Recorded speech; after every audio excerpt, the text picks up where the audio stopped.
madaxweynaha jamhuuriyadda Jabuuti ayaa kulanka maanta uu la qaatay golaha ganacsatada iyo maalgashiga Soomaaliyeed waxa uu ka dhacay qasriga madaxtooyada ee waddankani jamhuuriyadda Jabuuti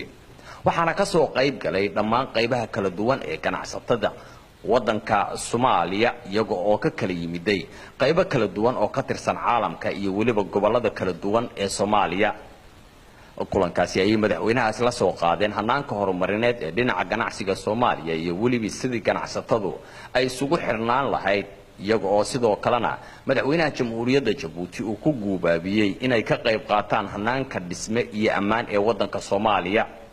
ganacsatada ayaa sidoo kale madaxweynaha waxay uga mahadceliyeen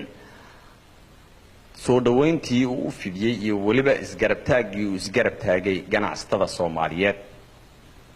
inta kadib ayaa waxaan waraysi la yeelanay Sheekh Axmed Nuur Cali Jimcaale oo isagu ah gudoomiyaha golaha ganacsatada iyo maalgashiga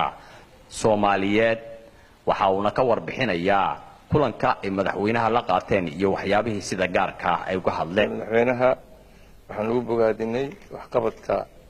weyn oo ka qabtay jamhuuriyadda Jabuuti waxaan kaloo uga mahadcelinay waxqabadkii dheeraa ee Soomaaliya u qabtay waxaan kaloo ugu mahadcelinay businesska Somali Business Council oo halkan oo lahaa asagoo baaqitaankeeda in halkan ay yimaadaan Soomaalidu oo halkan businesskooda ka furtaan oo halkan ay noqoto meel ee dunyada kaleeto uga saldhigooda dunyada kaleeto ay businesska ka samayn karaan arrimahaas oo dhan ayaan madaxweynaha runtii ku bogaadinay iyo arrimo kaleeto oo khaas ah madaxweynaha ka wada hadalnay arrimahaas oo dhan ka wada hadalnay saad ogtahay xafiiskan markii halkan laga aasaasay 2007 waxaa ka yimid Soomaalidu halka inay ganacsi badan ka furtay waxaa jira bunuugta Soomaaliya ugu waaweyn halka inay headquarters ka dhigteen majaalaad kaleeto transportation inta waa ku jiraan marka waa insha Allah haddana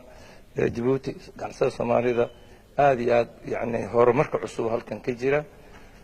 waddanku ku tallaabsaday tareenka electricity oo rajaynayna si fiican u raqiisto communication oo rajaynayna u raqiisto waxyaalaha badan iyo portiska